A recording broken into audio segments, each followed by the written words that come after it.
Assalamualaikum warahmatullahi wabarakatuh. Halo, perkenalkan nama saya Endang Sedianingrum. Saya guru sosiologi di SMA Negeri 1 Terisi.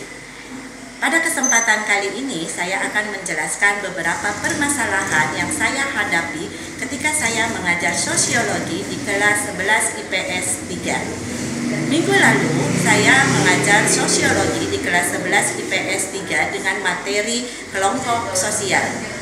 Dalam materi ini ada beberapa submateri, diantaranya satu, pengertian kelompok sosial, yang kedua, teori-teori kelompok sosial, yang ketiga, tipe-tipe kelompok sosial, dan yang terakhir adalah dinamika kelompok sosial. Dalam materi ini ada beberapa permasalahan yang saya hadapi dengan peserta didik anak saya. Yang pertama, ketika saya menggunakan metode konvensional di mana saya menjelaskan materi tentang kelompok sosial dan tipe-tipe kelompok sosial, teori dan juga dinamika kelompok sosial, ada beberapa siswa di dalam kelas tersebut asik dengan kegiatannya masing-masing tanpa mempedulikan guru yang menjelaskan di depan kelas. Di antaranya ada yang tidur, ada yang asik dengan gadgetnya, ada yang asik ngobrol, ada yang asik main sendiri. Tapi meskipun seperti itu, masih ada beberapa siswa yang tetap fokus mendengarkan penjelasan saya dalam materi tersebut. Ketika saya sudah selesai menjelaskan materinya dengan metode ceramah, kemudian saya melakukan yang namanya kuis. Nah, ketika kuis saya lakukan kepada anak-anak didik saya di kelas 11 IPS 3, dan setelah saya mengoreksi hasil kuisnya, itu sangat mengecewakan.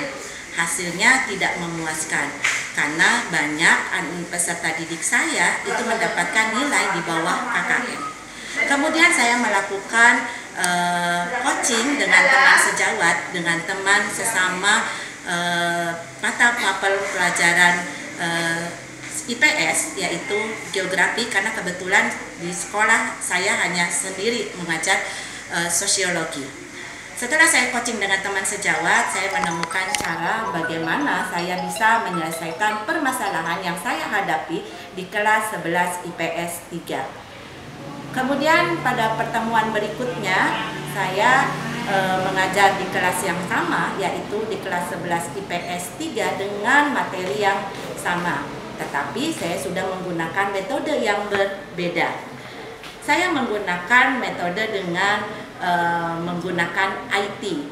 Saya membuat PowerPoint yang isinya di sana adalah materi-materi yang saya sisipkan dengan gambar-gambar yang membuat anak didik saya menarik untuk bisa memperhatikan atau fokus memperhatikan pelajaran sosiologi.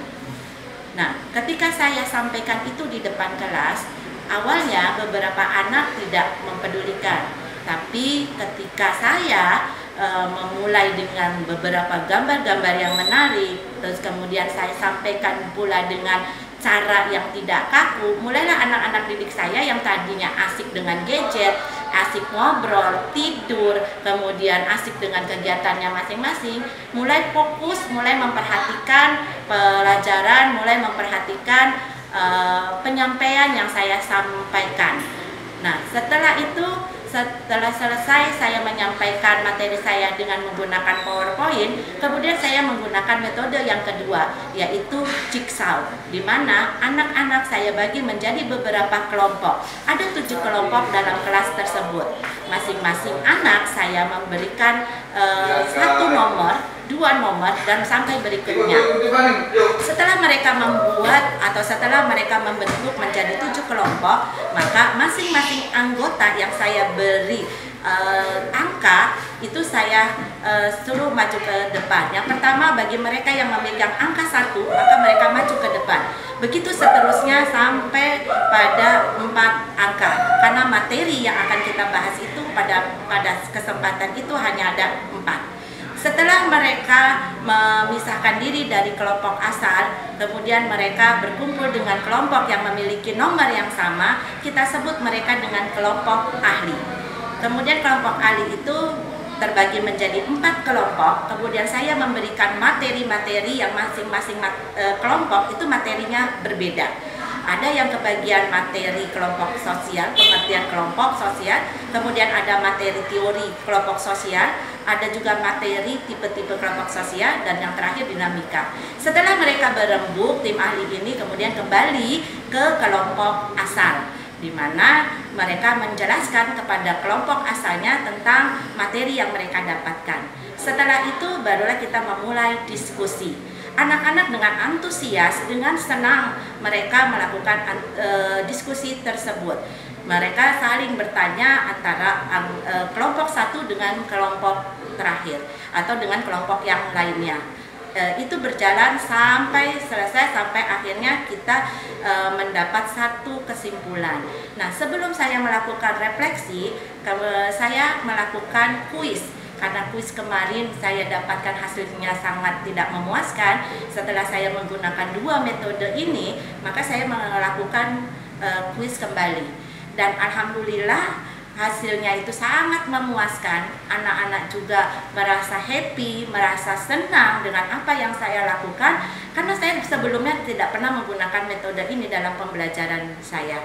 Jadi ketika hasilnya sudah saya dapatkan memuaskan, maka diakhiri dengan saya melakukan refleksi, yaitu membuat kesimpulan bersama-sama dengan peserta didik saya tentang kelompok sosial.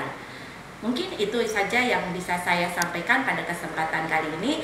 Mudah-mudahan apa yang saya lakukan dapat bermanfaat buat teman-teman semua. Terima kasih. Wabillahi taufiq wal hidayah. Wassalamualaikum warahmatullahi wabarakatuh.